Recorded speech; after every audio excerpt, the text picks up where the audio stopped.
os adelanto una cosita, ¿vale? La conexión para la cabina, bueno, la conexión va a traducir del castellano al inglés, para que le haga falta. Pero la conexión de la llamada Skype no es muy buena, entonces, bueno, si tiene alguna dificultad la chica de cabina, pues perdón por adelantado, ¿vale?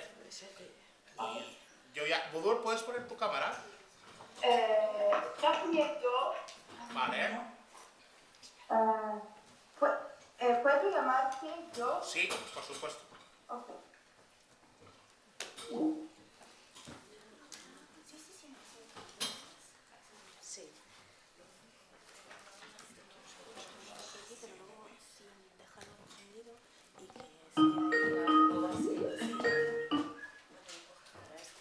Ahora es bueno. Fenomenal. Sí. ¿Puedes mover tu cámara un poco hacia tu izquierda? Ahí, perfecto. Okay. Bueno, Budur, te dejo, te va a presentar Loreto y luego... Going to present you, and then we will give you the floor. Thank you.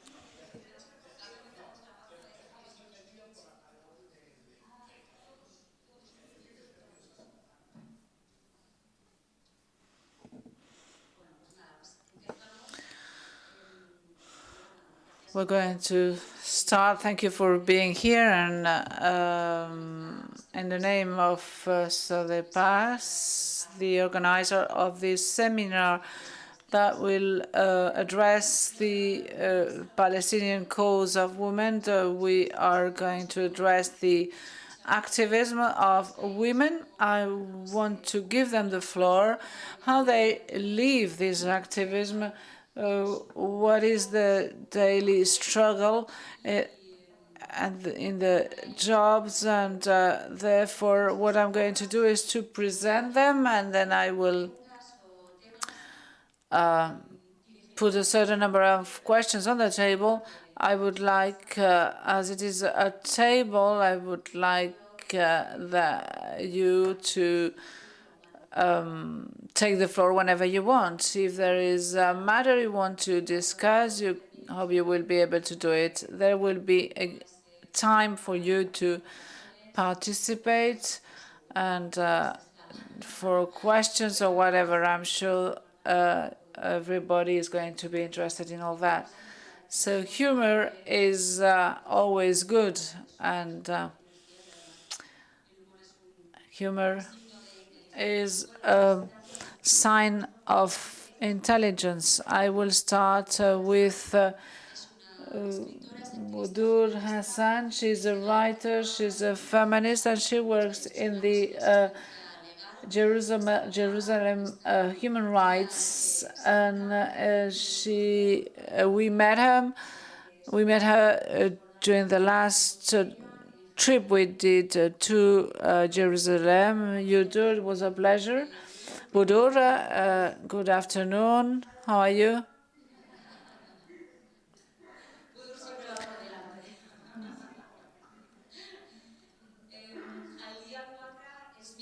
Khaldia Abubakar is a member of Al-Karama. She is a member of BDS that is promoting boycott and disinvestment in Israel. She lives in Madrid, but we can say that she's a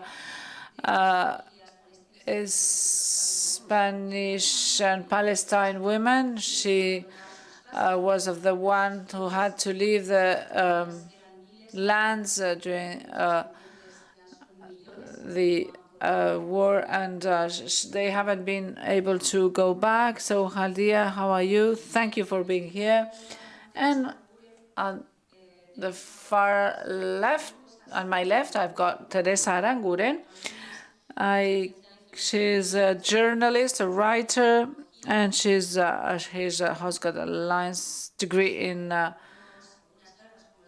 anthropology, and she has been talking about Iran, and she was the only woman journalist there at the time, and she was the one to talk about invasion and destruction of Iraq. She has been talking about the conflict of Israel and Palestine, and she's got Palestine in her heart, and we can easily see it in the writings, in her writings, and she has published many texts on the Palestinian cause and struggle. So once presented the member of this panel, first of all, I want, as we are talking about activism in general, I know you are activists, but I just want to know, how do you live activism in your field? I start with Udur. Porque yo pienso que There is, we're sorry, but I'm sorry, but we cannot interpret this because the sound is not good enough. la ocupación, porque hay muchas similitudes, hay problemas que vivimos como mujeres y como palestinos, y estos problemas son interseccionales.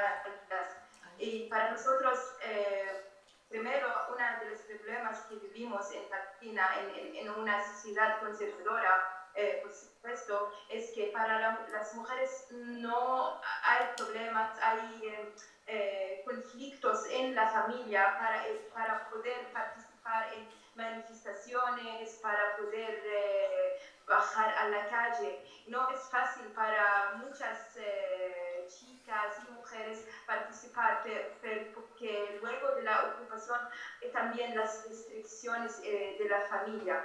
Pero la problema única desde 1948, o la primera problema ha sido todo el tiempo la ocupación. Primero, entre 1948 y 1967 fue la ocupación militar sobre los soldados de Palestina, de histórica Palestina, del llamado Israel. También desde 1967 hay la ocupación de Cisjordania.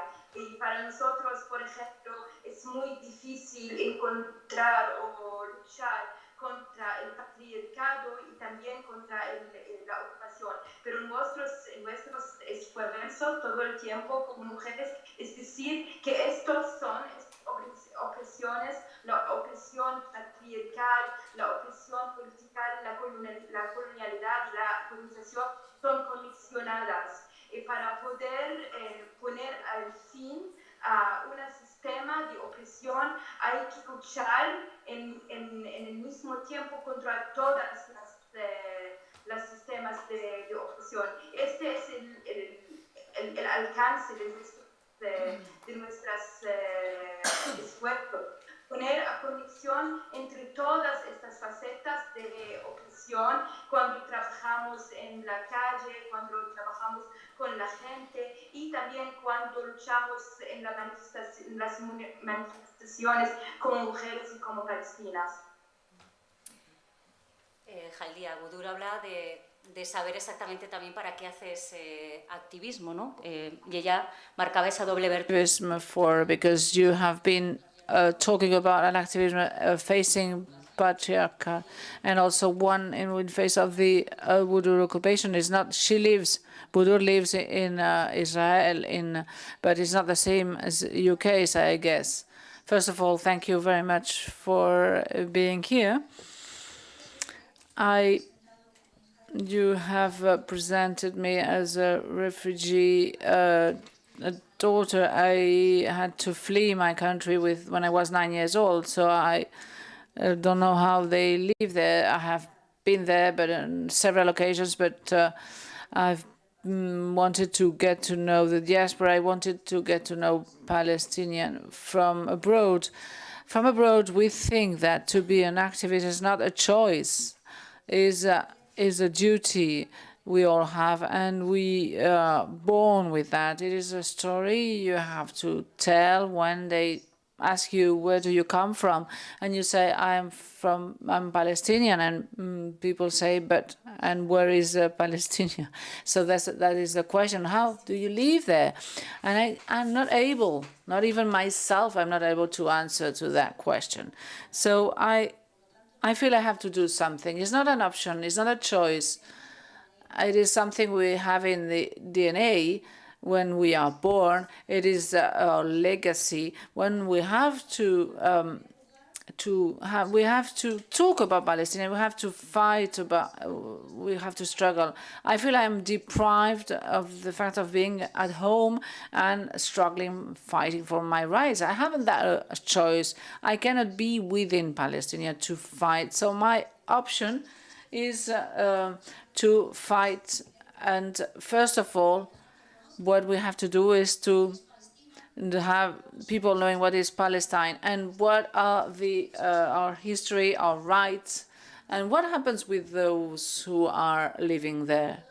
Because we know that the mass media are well controlled by capital and are not showing what is happening. So the word of mouth and talking with our colleagues, with our neighbors, the fact of going out in the street and talking about Palestine is of utmost importance to raise consciousness among people and not to believe the mass media or the propaganda of the Zionists, because they are just putting us on the other side of the story. They want to present Israel as a democratic state that has a certain number of rights, and they are the ones who are having the rights to be in Palestine, and we are the victims. So we have to fight against this legend or this propaganda is our right, and that's what we are trying to do. Apart from that, we are using the tools of the BDS and those who are outside Palestine, who are abroad. Before having the BDS, we did not know what we could do. And so, therefore, through BDS campaign, we have a tool to collaborate, how they are just collaborating from inside, from within. Thank you. Claro, no es una opción. Ella lo lleva en el ADN, pero para ti sí. Sí. Pero, en fin, uno toma opciones en la vida. Yo tengo el convencimiento de que, bien, estamos a 71 años de la Nakba. Han pasado ya. Y la Nakba, que quiere decir en árabe el desastre, la catástrofe, pero no es un término que realmente refleje lo que fue la expulsión de todo un pueblo de sus tierras, de sus casas, de sus aldeas. Y entonces yo creo que, para mí, el tema de Palestina es un tema, lo ha dicho antes Samia, que concierne a la humanidad, porque es un tema que concierne a la justicia y a la injusticia. Y yo considero que la expulsión de la población palestina de sus tierras es uno de los grandes crímenes del siglo XX, que es un siglo además muy prolífico en crímenes horrendos. Y entonces me parece importante el que no es una causa que afecta ni solo a los palestinos, ni solo a los árabes, ni solo al Oriente Próximo. Es una causa que tiene que ver con el sentido de dignidad del ser humano. Yo debo decir que yo he tenido la suerte de estar muy en contacto con la sociedad palestina y con mujeres palestinas, que he aprendido muchísimo de ese contacto, y casi podría decir que ese vínculo, esa cercanía, a mí me ha hecho mejor persona. Y es por algo. Antes ha habido algo que ha dicho Samia que me parece muy importante, que el colonialismo y el sistema patriarcal, que existe en Palestina como existe aquí, aunque en Palestina más fuerte porque en Oriente es una sociedad más tradicional y se mantiene más fuerte la estructura familiar, hay una relación de connivencia, de complementariedad. El colonialismo, la mirada colonial, el sistema colonial se apoya en el sistema patriarcal, y solo en relación con eso, que me parece que es muy exacto lo que ha dicho Samia. Y eso me ha hecho recordar, pensando en... It is absolutely exact. And it made me think of the Nakba, what happened 71 years ago. And it's something I heard many refugees in Palestine say. Maybe the biggest killing done by the Zionist militia was Eliazim. Eliazim, near Jerusalem, there was Irgun and Leicester, two groups of Zionist gun groups, two militias, in April 1984. There were mainly women, elderly people, and children in that village. So the killing was ferocious, about 200 deaths. Well, they don't even know. When the Red Cross arrived, they found lots of corpses and also a little girl that was alive underneath the corpses. And what I have been told is that, and what's written actually, is that the story is, the account is that the militias took, not that girl, but a teenager, and they made her walk naked in the nearby villages. When you're told this story in a refugee camp, for me that was the worst of all. Because this is linked to the sense of honor of the family, what they can do to our women. Why did they do that?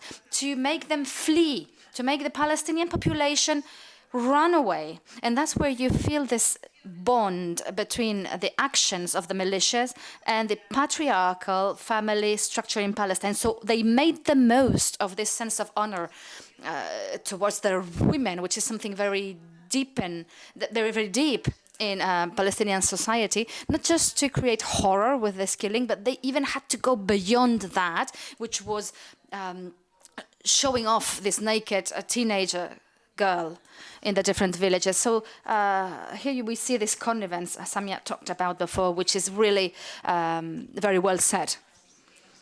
Bodur will be here till 6:30, I think, and you were saying, Bodur, you were saying that during feminism in Palestine has consequences even inside the families. You can create conflicts and problems within families if you want to attend demonstrations, for instance.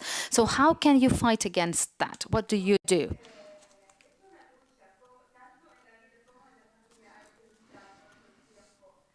We're afraid the sound is not reaching the booth good enough to provide you with interpreting. We're sorry about that. Porque su familia no es tu enemiga. Ese es el problema en comunidades conservadoras y especialmente tras la Nakba, porque en 1948 no solo expulsó a los palestinos, pero también mató el espacio urbano de los palestinos. En Palestina no hay ciudad real y todos no son ciudades. Y este es un problema grave para los palestinos. Este espacio, ¿por qué no tenemos este espacio urbano real? Durante muchas décadas es muy difícil trabajar en estos espacios muy cercanos, muy conservadores. Y todo el tiempo, por ejemplo, personalmente, con mi familia, primero hay que hacer diálogo con tu padre, con tu madre, tratar a convencerlos, tratar a decirles que es muy importante para mí para expresar mis sentimientos nacionales. Pero también hay que aprender y comprender que para las familias, también la familia tiene mucho miedo. Y este miedo no es lógico, porque vivimos bajo una ocupación total. Esta ocupación no tiene problemas a matar personas que participaron en manifestaciones y para las familias también tienen un miedo y cuando trabajamos hay que trabajar contra esta melodía patriarcal, hay que poner y decir que este miedo no es real y poner fin a este miedo. Y en tercer lugar también hay que decir que nuestros problemas no solo son politicables o también son personales con nuestras familias. Y nosotros cuando decimos o cuando vimos que el problema también, que la colonización es un problema, esto no es un pretexto, no digamos que no tenemos problemas en nuestras sociedades.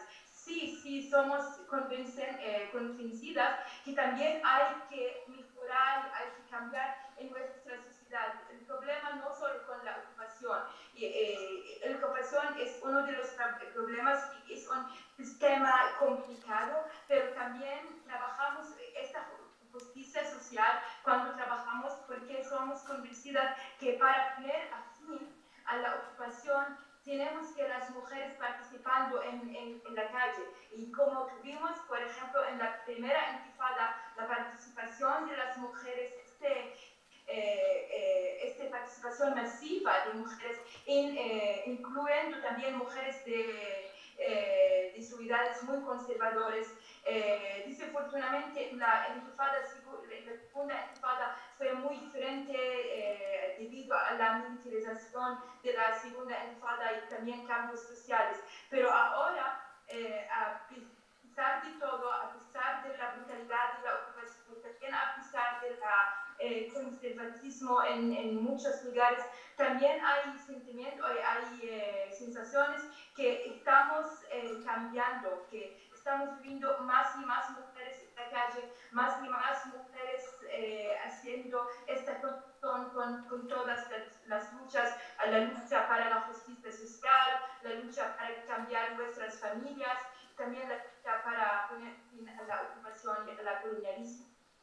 ¿Y cómo ves a las mujeres más jóvenes, Budur? Porque How do you see the younger women, Budur? Because here there are also differences between women from a certain generation who had certain issues compared to the younger women who think that certain freedoms and certain rights are already acquired and they can just relax. So how do you see this difference between generations, between the younger and older women, and how is it reflected in the activism? Soy ahora de 30, pero joven. Sí, sí. pero sí, siento que hay cambios entre los jóvenes, no solo en Palestina, pero todo en el mundo.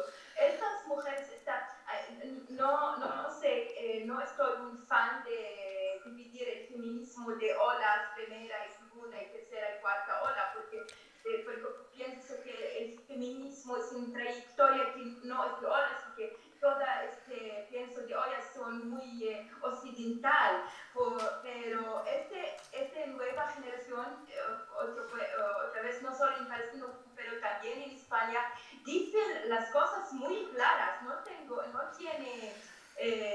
tiene pretextos. Dice que soy como mujer, tengo problemas como mujer. Por ejemplo, para nosotras hay el problema de control. Las chicas de 16, 17 años y también la menor, dicen que yo no quiero que mi hermano controle mi vida, no quiero que mi padre controle mi vida, no quiero que alguien dice para mí cuándo puedo volver a la casa, por ejemplo. Estos son temas chicas, temas pequeñas, pero son muy importantes. Como en España, por ejemplo, vemos en las manifestaciones del 8 de marzo, vimos muchas chicas de 16, 17 años liderando esas manifestaciones, haciendo las cosas como están. Y también en Argentina la lucha de Ni Una Menos, la lucha para legalizar el aborto. Y para nosotros esos temas son universales. La justicia del género, la lucha para legalizar el aborto, la lucha para poner fin a la violencia patriarcal, porque hay muchas facetas de esta violencia. En Palestina, en el año pasado, 36 mujeres fueron matadas por miembros de sus familias. Y en algunas de estas ocasiones, la chica palestina viene a la policía, pero la policía israelí no dijo nada. Y por eso sabemos que hay que trabajar para conseguir esta solidaridad entre las mujeres, entre las víctimas y las sobrevivientes de esta violencia masculina, de este tema de masculinidad. Y también las chicas menores, las chicas de la generación nueva, saben que hay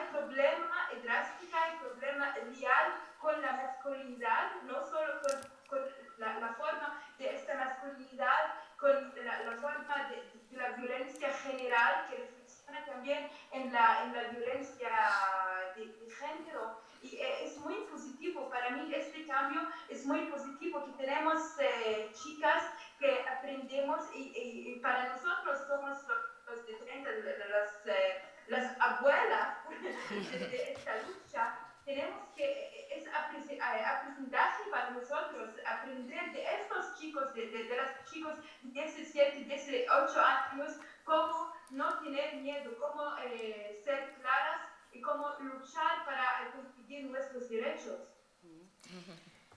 Budur, ¿te puedes quedar un poquito más? ¿Hasta qué hora te puedes...? Can you stay a little bit longer? How long can we keep talking to you? Tengo 20 minutos. ¿20 minutos más? Sí, sí. Vale, muy bien. 20 more minutes. Solo quiero hablar un minuto sobre un tema de la definición de los cuerpos de los palestinos. Yo sé que no es parte de género, pero también esta lucha de género, también lucha especialmente de mujeres palestinas. Solo quiero... ¿Es posible hablar sobre este tema? Sí, es posible, porque además es un tema bien It is possible because it's a very important topic, and I think we can tackle it now. And maybe some of the reflections of Budur we have written down, we can bring them back on the table afterwards. So when you want, Budur, because this is a topic we've seen also in Jerusalem, we've seen your struggle, and you were saying that Israel's occupation even reaches the corpses of dead people, and you're working so that families can get those corpses back so that they can bury them where they want. La lucha para cerrar la herida, la lucha para enterrar nuestros hijos queridos, en muchos tiempos esta lucha es lucha de mujeres, como fue la lucha de Antígona en la tragedia de Sófocles, y en España esta lucha de personas como Ascensión y Mendieta, y como Argentina esta lucha de las madres de la Plaza de Mayo, y también en Palestina esta lucha para la devolución de los cuerpos ocupados, porque el sistema de ocupación israelí no se limita a los cuerpos vivos, pero también extiende a los cuerpos muertos. Israel empleya muchos temas para controlar cada aspecto de la vida de palestinos y palestinas, es como la educación de residencia, como la carcelación, como la demolición de las casas, pero también hay la distinción póstumo, el castigo colectivo y el castigo póstumo hasta tras la muerte de un palestino. Una de las formas, del ejemplo de esta sanción, de este castigo, es la distinción de los cuerpos de muertos palestinos. Esta práctica no oficial de Israel ha sido practicando desde 1967 a detener los cuerpos de los atacantes o de los luchadores palestinos, primero en cementerios de números, son zonas militares ubicadas como zonas militares y clandestinos, y en estos cementerios de números no hay nombres para los asesinados, solo números, y también hay más de 300 palestinos que son enterrados en estos cementerios de números sin que sus familias saben nada de su destino. Sé que en España el número es mucho más grande, miles o 10 miles, decenas de miles de gente hay de muertos en cementerios, en fosas comunes, pero desafortunadamente este problema de fosas comunes es en todo el mundo es España. Y para nosotros esta lucha, la lucha para conseguir la devolución de nuestros seres queridos ha sido continua por décadas. Pero en 2008, y con el apoyo de mujeres, de las madres de estas víctimas, ha empezado la campaña para la devolución de los cuerpos y para revelar el destino de los desaparecidos. Y durante los 10 últimos años, hemos conseguido liberar decenas de cuerpos ocupados o cuerpos detenidos en estos cementerios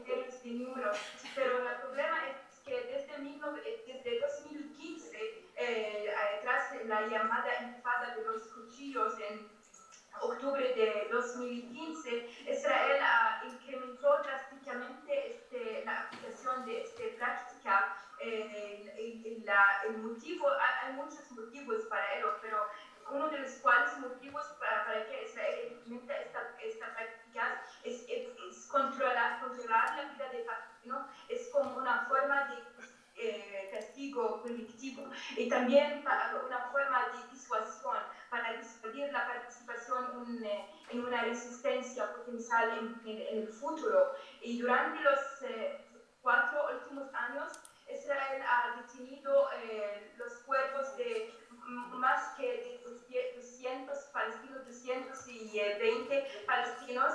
La mayoría de ellos fueron liberados, pero ahora siguen 40 los cuerpos de 40 asesinados palestinos que son o en morgues militares o en cementerios de números. Y nosotros sabemos que la única solución para liberarlos no solo es sobre bajo el corte israelí o la tribunal israelí. La lucha judicial es solo una parte de esto, pero también hay la lucha callejera, la lucha en la calle, la solidaridad con las familias, porque este es una cosa muy importante. Y también la solidaridad contra los países y con las mujeres, entre las mujeres de todo el mundo, pero porque sabemos que una madre o una hija de desaparecido en España o en Argentina sabe muy bien la pena o el dolor de la madre de un desaparecido en Palestina o en matado de Palestina. Y este dolor nos une, este dolor, la necesidad de darle entierro a nuestros seres queridos, la necesidad de reclamar nuestra dignidad en todo el mundo, esta necesidad, esta lucha para nuestra dignidad nos une. Para eso yo pienso que es muy importante hacer esta conexión dentro de nuestra lucha para integrar nuestros seres queridos en Palestina con las luchas universales en España, en América Latina, y aprender de las luchas de mujeres también como como las mujeres en Bilbao. Yo sé que en Euskadi hay más que 80 fosas comunes y para eso como digo, este dolor nos une, pero también esta revolución y esta lucha continua, pero la Nakba solo empezó en 1948, pero la Nakba es continua. Durante más de 71 años, Israel ha continuado sus prácticas a oprimir a los palestinos. Y porque esta opresión es continua, también nuestras luchas en todo el mundo tienen que continuar, tienen que alcanzar para poner a esta crueldad, a esta brutalidad. Jaldia, Teresa, no sé si quieres. Jaldia, Teresa, I don't know if you'd like to add something to what Budur just said. Yes, when she was talking about how difficult it is for young girls to demonstrate, I remembered the women's demonstration in 1936 in Jerusalem. How has the Palestine society changed compared to the 30s, where women were absolutely free to be the leaders of demonstration and to call a women's congress in 1929 in Jerusalem and in El Cairo in 36. And now what happens is that women, even if they just want to demonstrate on the street, it's difficult for them. That's what Samia was saying about the influence of the Israeli colonization on the Palestinian society to make them go backwards and not forwards. Because we, Palestinian women, had already walked a path on the trajectory of equality for women, which has been hindered by colonialism.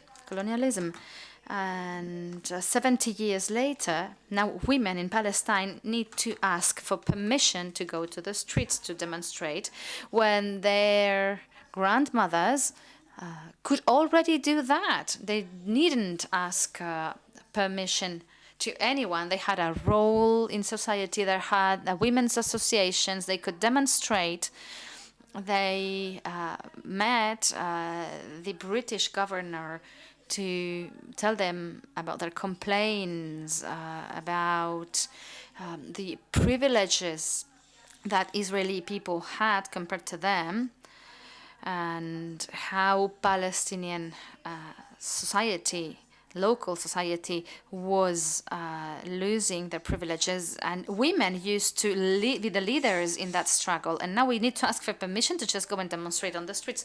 So this also reminds me what Lamia told yesterday about this sexual harassment, torture, and how they use their bodies when they go through the checkpoints, and in prisons as well. They are harassed by the soldiers when they are humiliated. And what Teresa said, the Palestinian society is not a conservative society as such. It has been made conservative because that's interest, because the occupation wants to do that, to keep women in their homes, to limit resistance. Yes, Khaldia said we had a perception of how the Palestinian society was before the creation of the State of Israel, which has been misled by the propaganda of the Zionist movement. We have the big slogan of that movement, which was a land with no people, for a people with no land, something like that. But Palestine was never a land without people. Not only that, it was a land with a society in development at the end of the 29th, beginning of the end of the 19th, beginning of the 20th century. What Khaldia says is important, because we need to break the stereotypes that have been imposed on people in Western countries concerning the Palestine that existed before the existence of Israel. Palestine is not a creation of Israel. It existed long before. In the year 1920, was the Women's Association of Ramallah was created, and in that same year, another women's association was created in Bethlehem. These were not feminist organizations necessarily, but they reflected the seed of the feminine claims of the needs of women. And at that time, we didn't have that kind of associations, feminist associations in Spain either.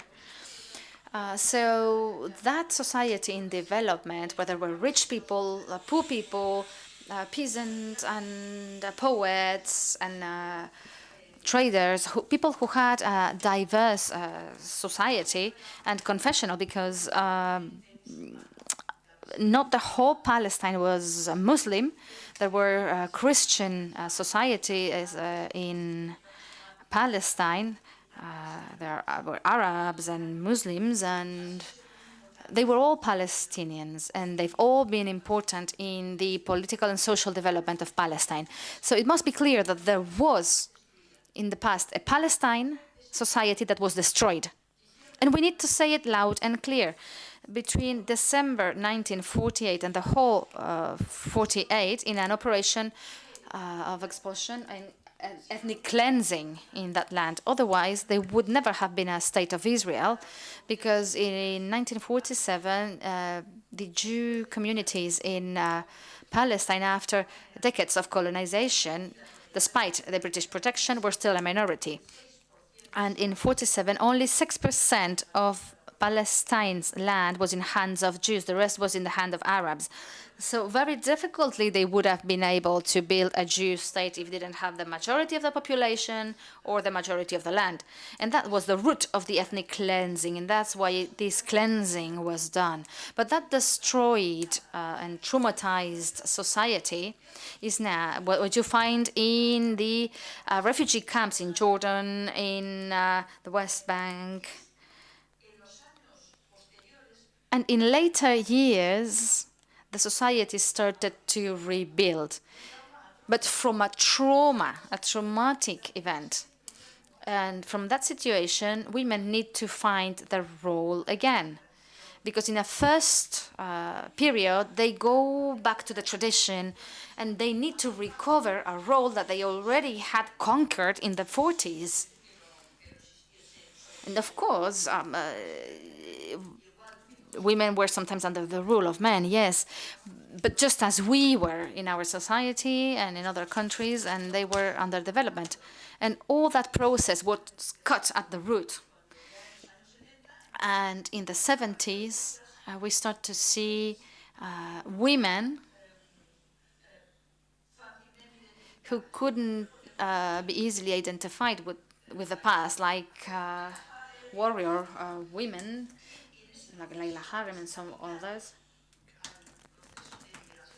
And this process, which is linked to the process of liberation of Palestine, well, I think the cause of the women in Palestine is closely linked to the liberation of Palestine. Like we said, colonialism or occupation or the presence of Israel is absolutely linked or supported by the patriarchal structure of the Palestine families as a traditional structure. And I think I'm just tackling other topics anyway. You have mentioned a certain number of women that have represented this activism.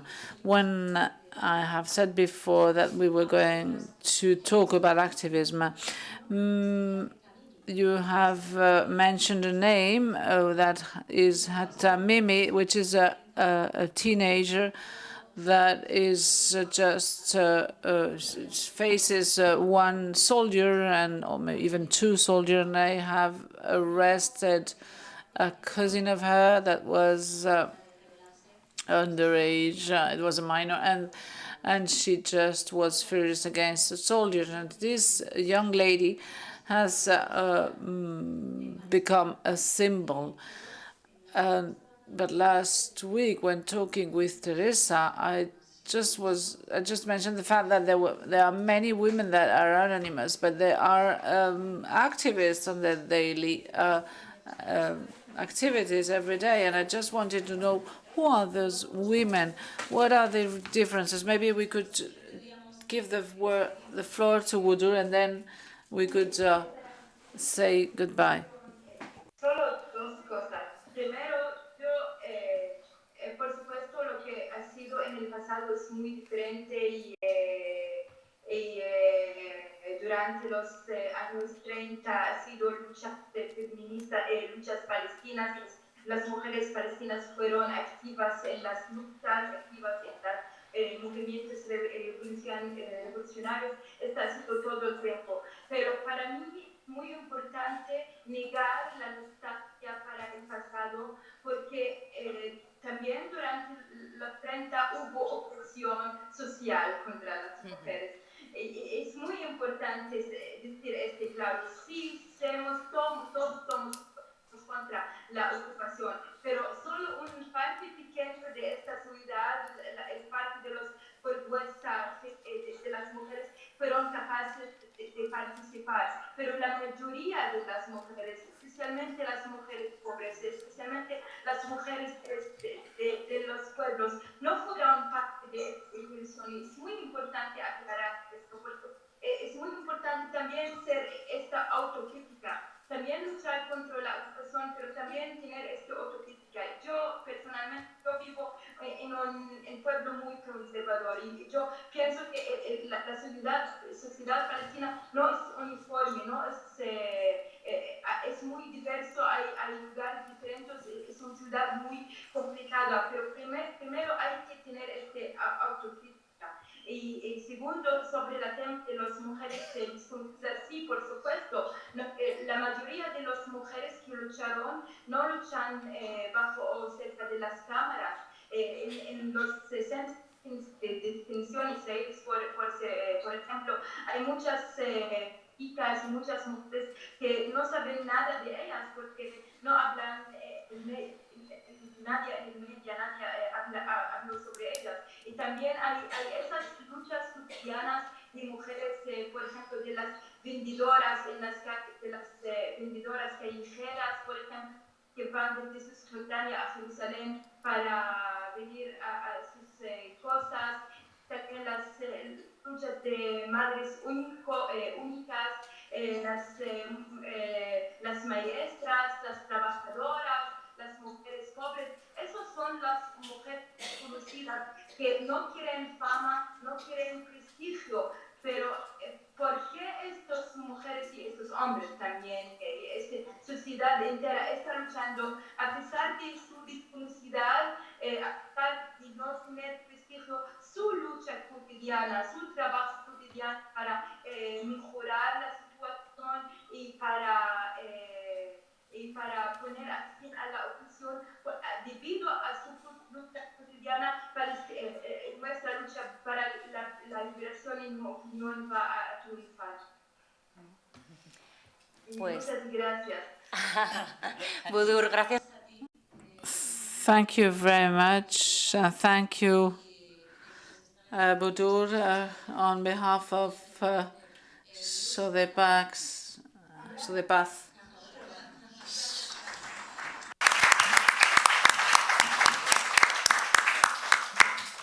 Tú lo has dicho mejor, Teresa. Bueno, ¿qué pasa con esas mujeres que no tienen igual? What happens with those women that are not so mediatic, but they are present on the with the activism? I wouldn't call it activism. I think that within the Palestinian society, without being feminist, as women, they represent a basic pillar of resistance. I've found women in the refugee camps that are the first one who are rebuilding life, because women are better prepared to recover life than men. So in situations such as this one, it becomes a survival value. It is an asset. Without that, they are not able to survive as people. So one of the key issues of the capacity of resisting is they have a great solidarity, because despite the occupation, at least until now, no children are alone in the streets, as it is the case of other the other country. Because if you are in the street, you will be hosted by your neighbors or by your cousins or whatever. And this is one of the key issues that is distracted by the occupation. And the role played by women is significant. I don't want to be too long.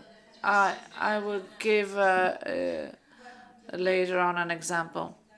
In my case, I could state many names, but of course, Aya Khalida Yagar and Samia Elamia are my example since yesterday. But I also wanted to talk about a woman that is not aware of her activism. It is a story told by Lamia, and she gathers stories of women, and these women told me her story, and I just wanted to talk about that. It is a woman which lives in a Bedouin settlement far from the transportation means, and she has no water, no lights, no electricity. She just lives on her herds, and I told her, how can you survive? And she told me, if I wouldn't be here, you wouldn't be able to come here, because Israelis would be here and would have taken my land. So this woman has a daughter and she's studying at university, and she has to go to the nearest public transport to go to the university. She has to walk more than 10 kilometers. She had to wake up at 2, 3 in the morning, go to the road, take a car, and go to the university. And she has to wait for her daughter, for her to come back. And when they come back, she has to do all the chores, taking care of her home, etc. These women's fight, struggle for her daughter to be studying at university, this is activism. She doesn't really know what she's doing, but she's just wanting to keep on living there. She doesn't want to flee. She wants to keep this piece of land, and she wants to fight for the future of her daughter. She is a feminist. She is an activist. She is not really aware about that. It is instinct. And we have to really admire this woman. No one knows about her, but I think we have to talk about her. So you think, what is the more efficient activism? This is resistance. She's just resisting.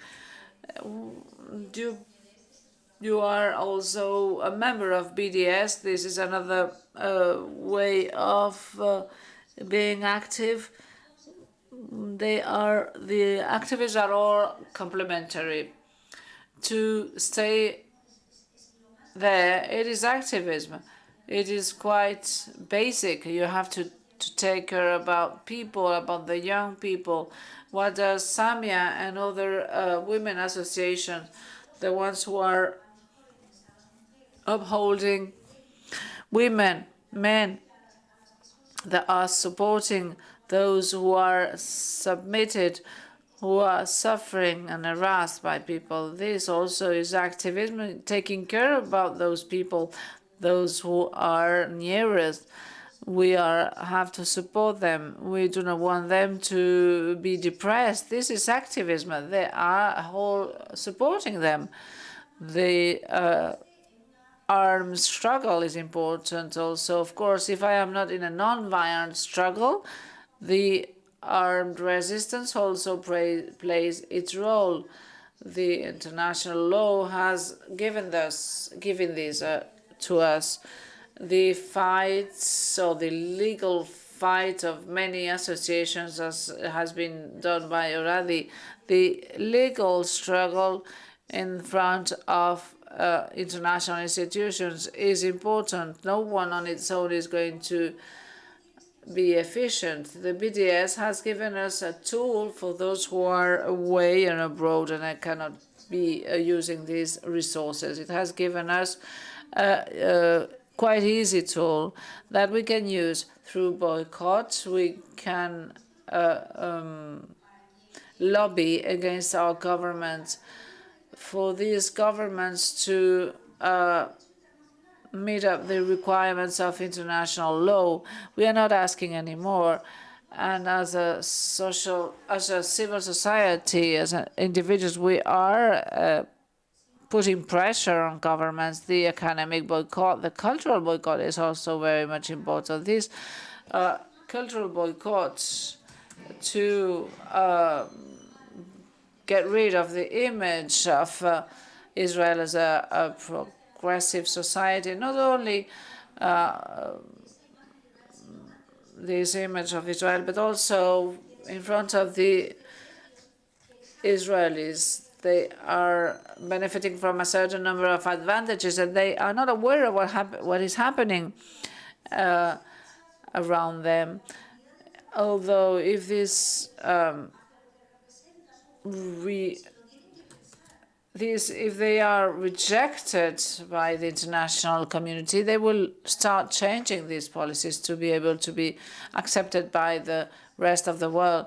So the BDS has given us a gift in that sense.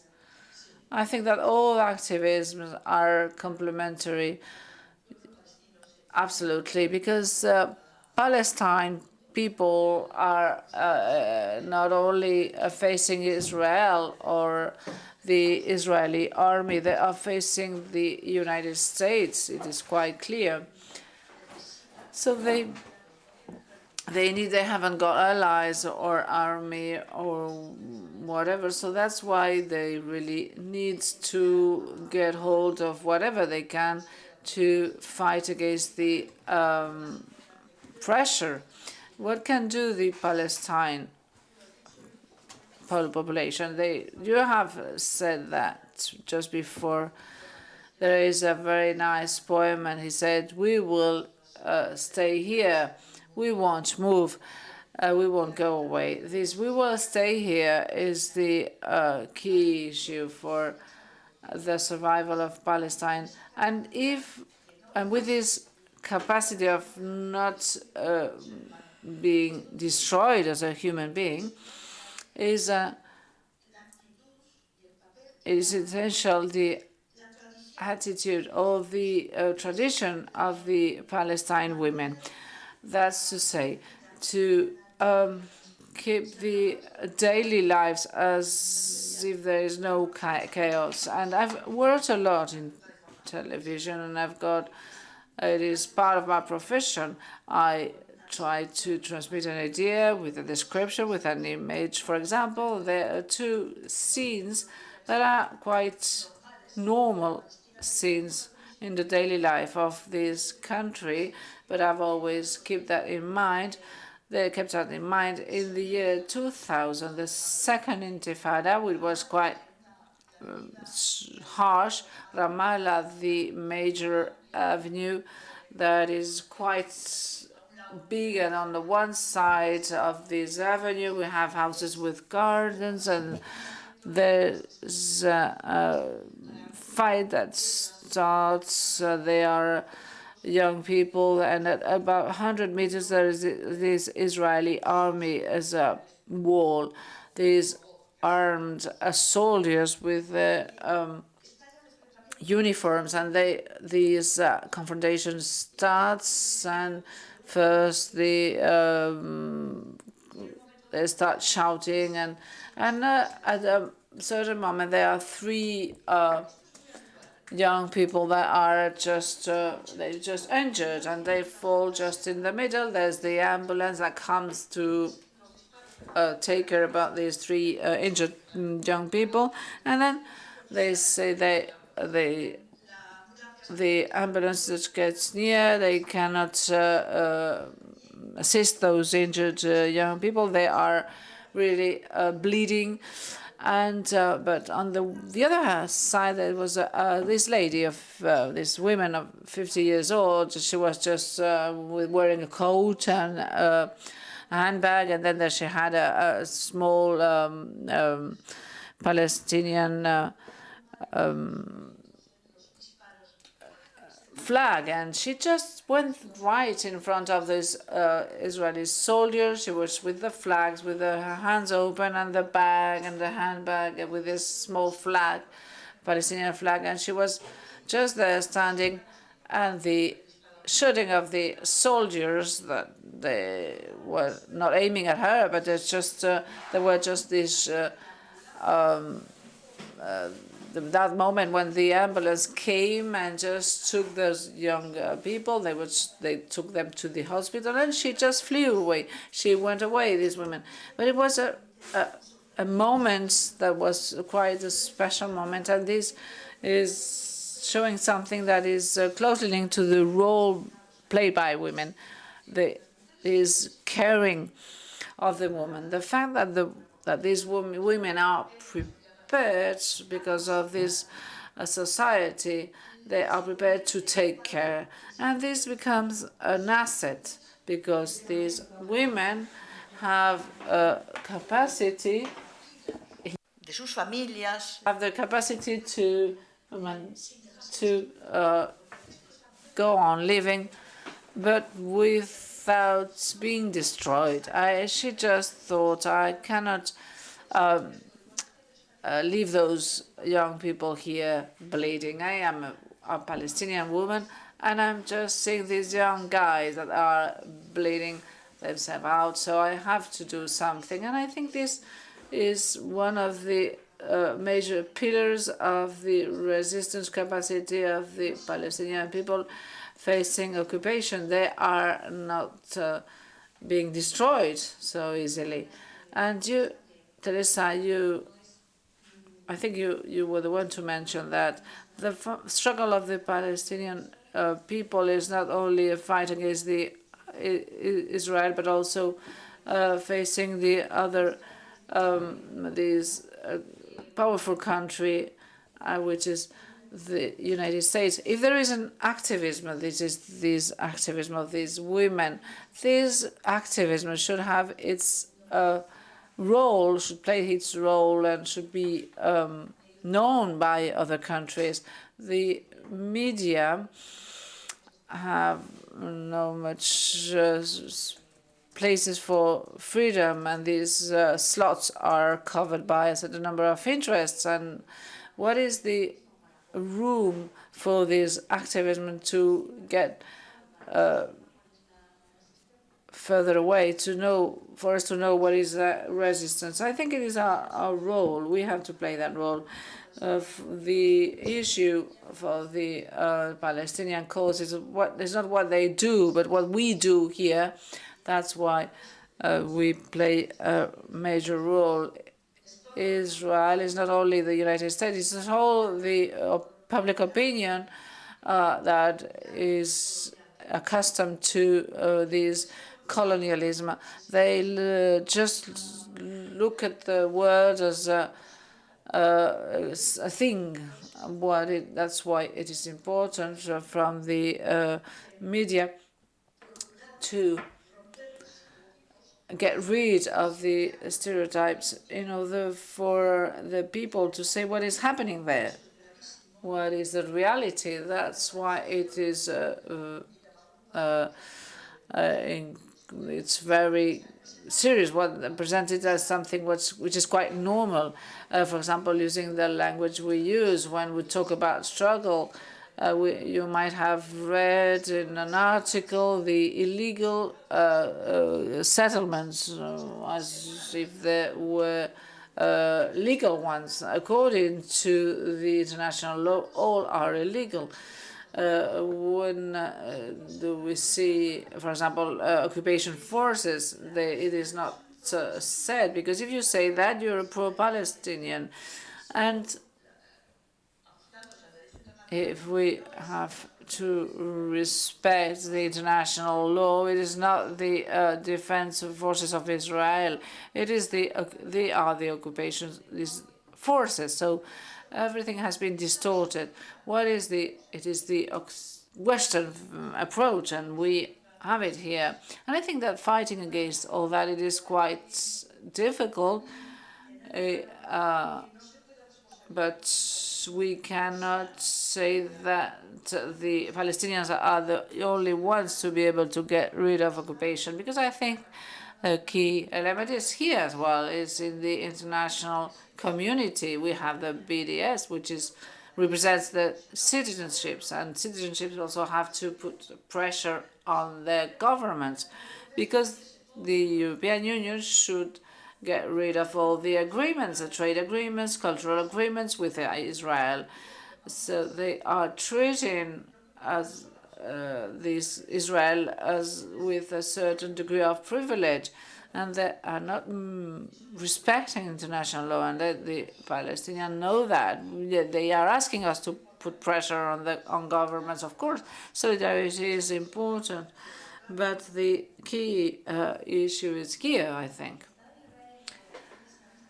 Israel's government and has worked from the beginning in this propaganda campaign. First of all, we have to take on board the fact that the Zionists and the Europeans, the ones who created Israel, are European. So the propaganda, this positive image of Israel that is offered to Europe, for example, the participation in festivals or in competitions in football and in music, what they're aiming at is not only being another country or member of the European Union to participate, for example, in the in musical contests, and they have to participate. What's the matter with all that is that the European citizen is going to see the Israeli citizen as an equal and makes him stand at his side. They are presenting Palestinians as terrorists and as violent, and they are creating this phobia. They are presenting us, the Palestinian, as the other, as the one who is different. So when you talk about Palestinian cause and to someone in the street, they say that they think that Israel is a European country. An Israeli guy is a white guy who defends democracy, freedom, etc. So we are going to be at his side.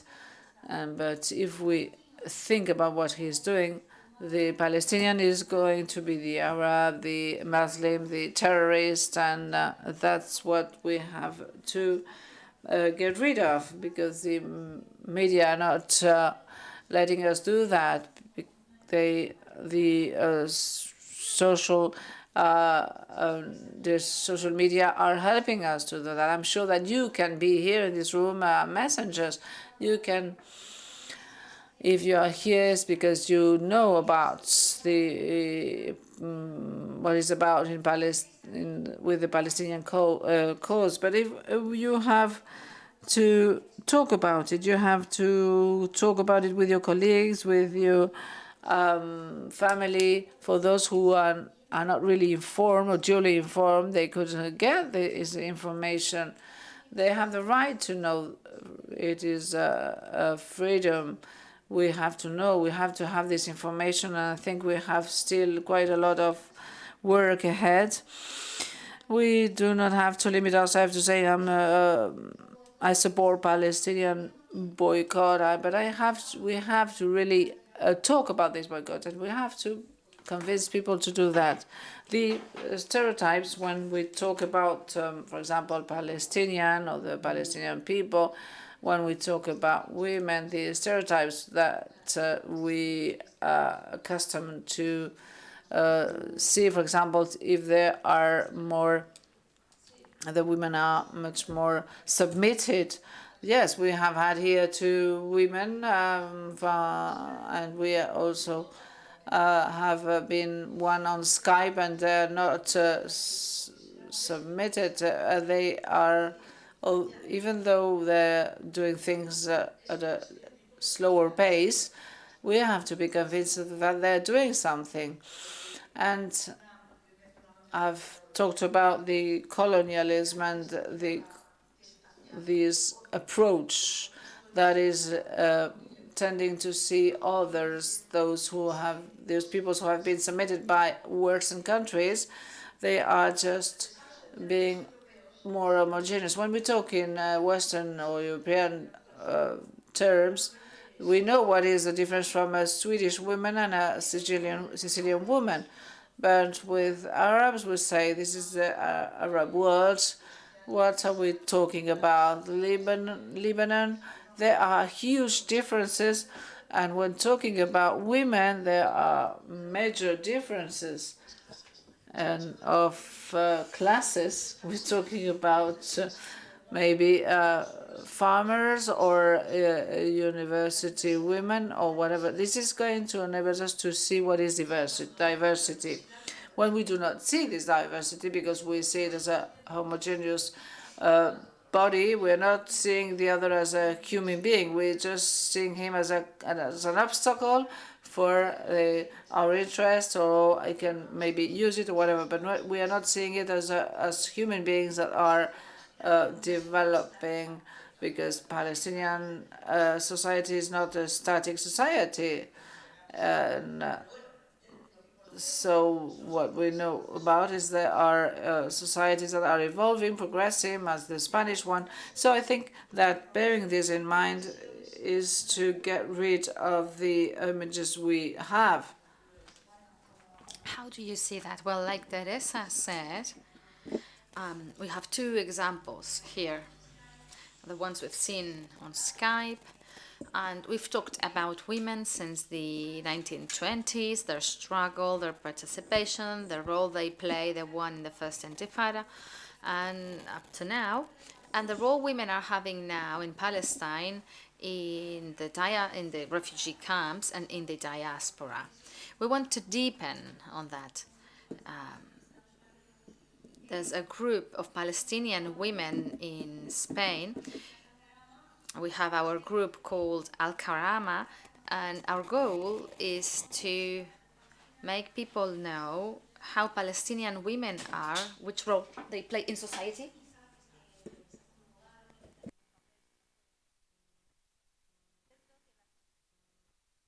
Sorry, but we are getting no sound on the booth. No recibimos sonido. Espera, le avisa técnico. No, yo solo quitar sonido.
So we all know the role that plays the Egypt government in that land. And as a Spanish citizen, I only have the Spanish nationality. I went last year to Egypt to try and go through Rafah to the Gaza Strip. The border is open, and I'll tell you later why it is open. I had asked for permission to the Spanish consulate, through the Spanish consulate to the Egyptian authorities, and it was not granted. I asked it 2 months earlier. I was waiting for 1 month in El Cairo to get the permit. And what makes me know that I am on the blacklist is that I asked for the permit for a friend of mine who asked me for this favor. And then I asked for the permit for her later. She was granted the permit to enter Gaza, and I wasn't. So I am on all the black lists. All people who are on activism and who do things are included in a black list. So actions are carried out against them. About the opening of the Rafah border. Since last year, the Gaza Strip has been blocked for over 12 years through land, air, and sea. No women, no people, no products can enter that. But since those actions, a few months later, Egypt opened the border. So you can see how they collaborate with Israel, because they thought that if they opened the border, people would leave the Gaza Strip and they wouldn't stop demonstrating on the border all the Fridays. So fortunately, the Palestinian population and Palestinian people in Gaza keep going all Fridays to the border to demonstrate and ask for their right to return. Teresa, are you on a blacklist as well? Quite probably. I couldn't enter Gaza when I was with a team of the UNPRO, and they said that they didn't have all the necessary documentation and information. That was their excuse. But so far, I've been able to enter the West Bank. I must say that. And everything is changing constantly with these Israeli decisions. So I don't know what will happen next time I go. Things change constantly. They're very arbitrary. And we think that the Secret Service system of Israel are fantastic, but they are much more third worldish than we think. All the system they have in the airport to enter, they usually don't ask much. But to go out, if you come from Palestinian territories, and even more if you are with an NGO, they make things impossible on you. They don't make you lose your plane because they don't want you to stay there, but they put you through a lot of difficulties. It's more some sort of staging, because really there are no effective security measures. Because when we were doing in Ramallah an interview with Arafat, and we were the only foreigners, and we left through the airport, and they asked all the usual questions and all the usual surveillance. But when the interview was on TV in Madrid, they had no idea who I was, because they didn't look it up in the computer. The ambassador had changed, and so on. So everything is much more about conveying an idea to the tourists that we are a little country that must struggle because we are attacked, and we must have plenty of security measures, and dissuade you from going with an NGO, for instance. But the airport measures are useless, really. If they suspect of someone, first of all, they won't let them in, and they have other mechanisms which are not at the airport. So it's all a staging, in my opinion. It's not really effective safety measures, because they think that a terrorist will be attacking the airport. The terrorists are detected much earlier than that. Okay, about dissuading people from going to Palestine and making life impossible for them. because they don't want people to know what happens in the country and tell it abroad. Right, but there's also an idea that they want to make us believe that they are invincible, the strongest military state, the best secret service, intelligence service in the world. When they make you believe they are invincible, that makes people give up from trying. Because if anything I'm going to do will be useless, well, why should I try? And it is a kind of strategy, a proven strategy against the Palestinian population and against all the Solidarity people alike.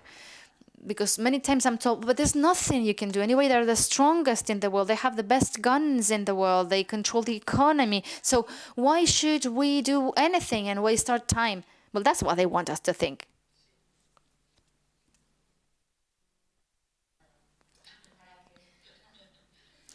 What for? Okay. Any questions or comments from the public? If you want to say something good, of course.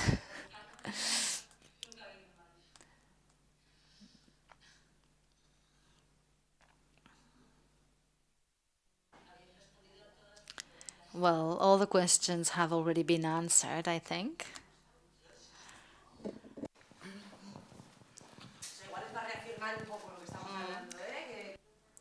Well, it's just a comment on what we are talking about.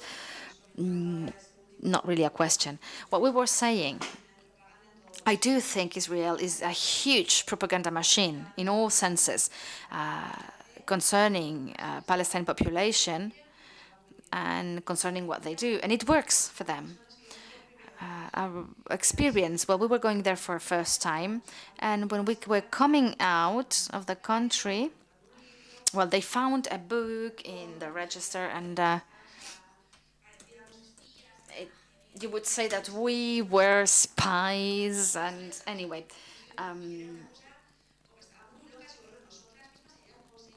And they had managed to make us hesitate, which is actually what they look for. That's what they try to do. And we were really frightened and thinking, well, if they tell me I did that, I will say, okay, I did it, even if I didn't do anything. But just... And the boy finally managed to get into the plane 20 minutes before the takeoff. Because, yes, that's what they do. They put you nervous and they frighten you somehow. We were talking in Basque, but we were told, no, they also speak Basque. What do you mean they speak Basque? Well, are we crazy or what? There's a whole story behind, and I think it's a rumor, but they say that there is someone in the Tel Aviv airport who speaks perfect English. Yes, but that's what we do, Basque people. We try to speak Basque everywhere, thinking that they won't understand. We had a plan which was terribly organized, actually. We were speaking Basque, and I was very nervous at lunchtime. It was very long, and I was hungry and angry at the same time. And when we arrived there and we had that stick test, I didn't open the mouth, and the boy said, "Buenos días." And I said, "But I just spoke Basque." And it's some sort of paranoid way of acting that they bring you and take you to a state of mind where you're sort of out of your mind. And when we come here, we tell our suspicions that the Mossad, when we arrived in Madrid, actually,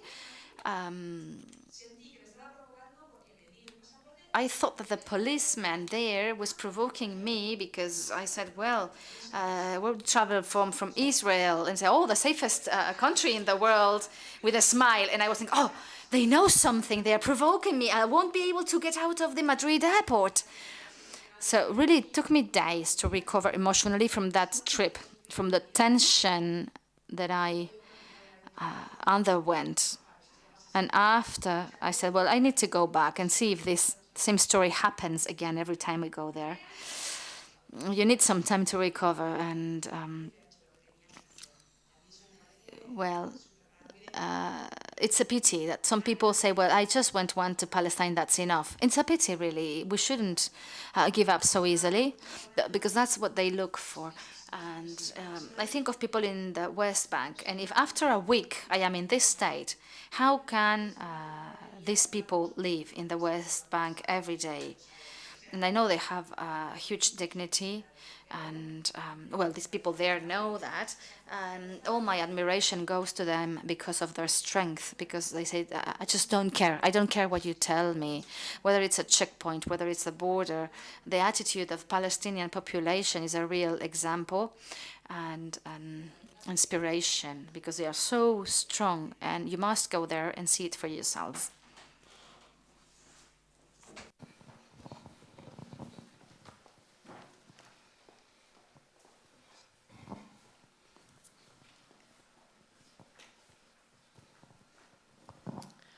Hola, bueno, I think it's clear that a part of the occupation policy of Israel goes through a marketing and image strategy, generating fear, immobilizing population, and probably creating some sort of story, created stories in the mass media.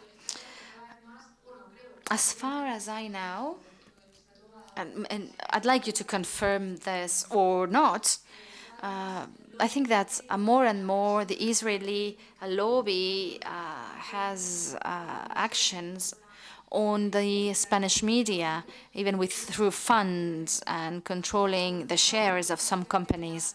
Have you seen an evolution? Is the press less and less trustworthy when they inform about the Palestinian situation? Or how was it 20, 30 years ago? Has it changed? Or I'd like you to talk a little bit about this, the media. Well, there are two aspects. First of all, on one hand, the Israeli lobby didn't exist. Well, it did exist before, but not so strongly and powerfully as now. Since 9 or 10 years ago, they realized that there was more to do, and the Israeli lobby is stronger now in Spain. Siempre ha tenido un lobby pro-israelí. And in France, it's always been very powerful. Concerning the press, I remember the 80s, the 70s, when we used to receive the script information in Reuters and so on, and the last-minute information, and they talked about the occupied territories. The terminology was no man's land, and that changed. Then they called it the safety strip or security strip, something like that. And later on, it was the occupied strip in the south of Libya. So they adapted the language more to the reality. So in some aspects, it has improved. But concerning the presence of the shareholders, for instance, of the PRISA group, clearly linked to pro-Israeli lobbies. This is something that's part of the strategy itself of creating an Israeli lobby here in Spain, impacting on the media mainly, but also on anything that has cultural bonds or links. Because sometimes when we think of the US and the Israeli lobby in the US administration, we think that it's a very powerful economic lobby. But there are more powerful economic lobbies than the Israeli one. The most powerful lobby they have is in communications, CNN, Hollywood, or almost all the US press, Newsweek, and so on. That's where the lobby is really very powerful and effective, efficient. In some European territories, that was not so developed, and they've started working on it. And you can sense it now. You can even realize who's writing in their service, which was not so evident years ago. On the other hand, the social perception of what's happening in Palestine has changed. Now it's closer to reality. And I think the key moment is the year 82, the Israeli invasion of Lebanon. And from then on, there were many cameras, many journalists there, and the perception of Israel as an ideal country changed, because we could see clearly what they were doing in the south of Lebanon and the killings of Sodepaz. And from that moment on, we start to have a less angel-like perception of Israel, because the public opinion of the Western countries of the Israel Strait was like that. It was idyllic. Like Teresa said, the Zionist lobby is increasing, and they allocate an important budget to support their lobby here in Spain. And lately we are seeing that they are even taking to trial civilians and also town halls that adhere to the BDS. As far as media are concerned, they tried to dissuade us. But we must ask ourselves a question. The journals and the media are a service for the citizens. Otherwise, who do they write for? These TV chains, who do they work for? Well, for citizens.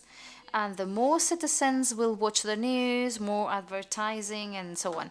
But these are the multinational companies who pay for the advertisements and who impose the conditions on the media on how to do things. But we, as citizens, we can also play a role.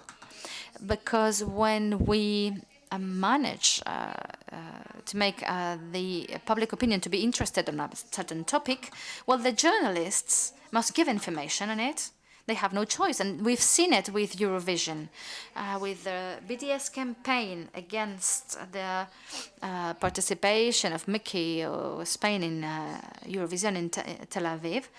We were present in most Spanish TV chains, even the official media.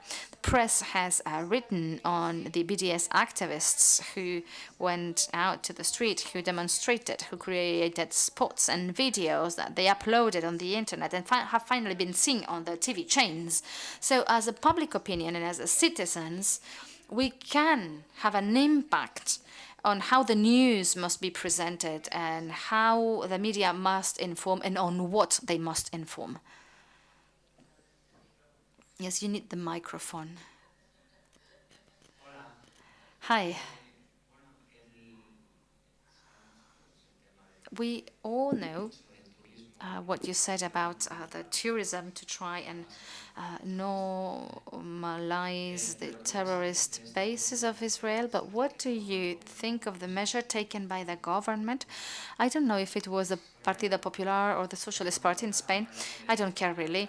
That campaign about bringing Sephardi people and creating touristic guides.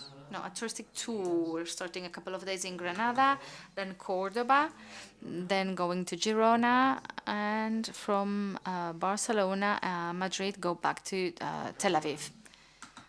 These people, in a couple of weeks, can say that they are family of Sephardis of 500 years ago. I don't know exactly how it's organized. And in 2 months, they have a Spanish passport. My uncle is not first generation, he's second generation. He's a grandson of Argentinians. So he knew his grandparents and came back to Madrid when he was 18, 20 years ago. Till he married my aunt, he wasn't granted the nationality. It was 25 years later. Well, that has to do with the strength of the pro-Israeli lobby, like I said. So recognizing them as descendants of Spanish Sephardis that were sent away in the past. Well, that wouldn't be so important if at the same time they had done the same with the descendants of the Morisks that were expelled. And it's just of the Moorish, sorry. And it's a propaganda action by the Israeli lobby in order to reinforce their bonds with countries such as Spain, because their bonds with Spain were not so strong. And it's a big lie there is the Arab House in order to strengthen the cultural and social relationships with the Arab world. And since that was created, we had to create also another house for the Sephardis.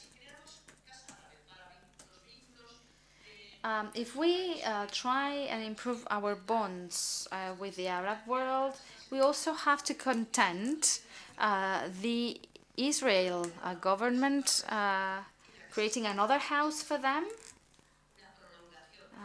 The Sephardi house? Well, I don't think so.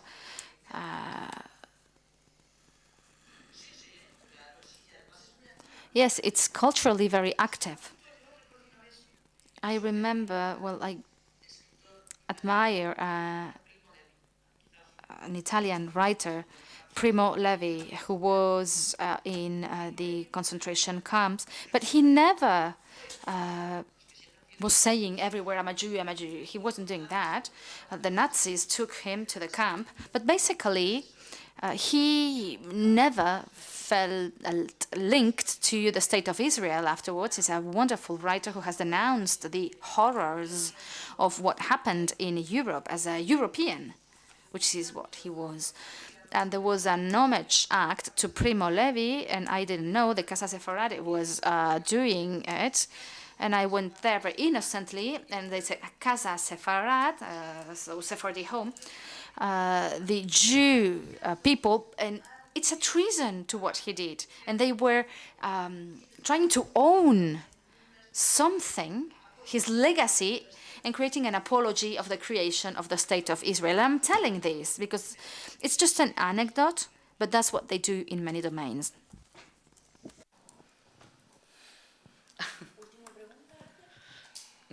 Last question. Because I think it's time for a glass of wine now. Yes, before we close the day, I'd like to finish on a positive note. I haven't talked much about the BDS movement, but you have the WAIT's website on screen so that you can gather more information if you wish. And you can see the principles and what the movement, the BDS movement is asking for. But I'd like to say something. Apart from everything that was said yesterday and today, we have seen the different shapes of the resistance of the Palestinian people. Not only in the 71 years since the State of Israel was created, but even long before. The Palestine resistance will continue. Palestinians, men and women in the country and everywhere in the world, we are going to keep struggling, and we are convinced that we will win. There will be a free, democratic Palestine, a unique, historic Palestine, where we can all live whatever our religion, with no exception, with the same rights and obligations. We are convinced of that, and that's what keeps us standing and struggling. Now, we want all your cooperation. We said it. It's our duty. It's a moral duty to be on the right side of history, on the fair and just side of history. We all have a role to play. Don't forget it. Whatever you can do will add on, and the liberation of Palestine depends on it. Please, I want to go to Palestine before I'm too old. I'm sorry, but I do have one last question before the wine. In the end, the BDS is something we've talked about yesterday and today. But something came to my mind, because we didn't talk so much about its goals. We talked more about how it's managed. And I wanted to ask, is the BDS coordinated at the level of the state? I know there's an important movement in Madrid and in Catalonia, where the Jew lobby are quite powerful. And I don't know if there's a management at the level of the state or just in cities. I'd like to know how it is managed, maybe at a European level with Palestine. I'd like to know a little bit more about that. Palestina también hay. In Palestine, there are Jews that are members of BDS in Madrid, but the National Committee of Boycott, as I've said before, it was born in Palestine in 2005, and the boycott committee is in Palestine, and they are the ones who are coordinating all the collectives of BDS or boycotts around the world. So we are all linked, and the guidelines are given by them. And at national level here in Spain, we are coordinated, BDS, Catalonia, Madrid, Valencia, and in Granada, in Malaga, in Galicia, and in many, many locations. We have people that are working for BDS, and we communicate among us. Of course, each group has its own campaign. We cannot compare the events in Madrid or the events in Barcelona. We might have different campaigns. And there is also a European coordination. We have a coordination also for the Arab countries and Latin American countries, South Africa, Africa, Northern Africa. We have a coordinator. We have the European co-founder, and those who are in charge of the coordination are from here, from Barcelona and Madrid. And at international level, among ourselves, we are all connected to the committee that has its headquarters in Palestine. So in Spain, we communicate with the rest of the European Union, and in some cases with Latin America, and with other countries or regions. But the basis or the headquarters, as we may call it, where we have our guidelines, or we just, when we have a question or whatever, is the one that is in Palestine. Okay? So if there's no further question or remark, we just call it a day. So we close this panel. Laura, I don't know whether you want to say something. Thank the participants. Yes, just I wanted to thank all the women that have been here to talk about Palestine, and thank you all as well. And I hope we will see you very soon. Okay, thank you.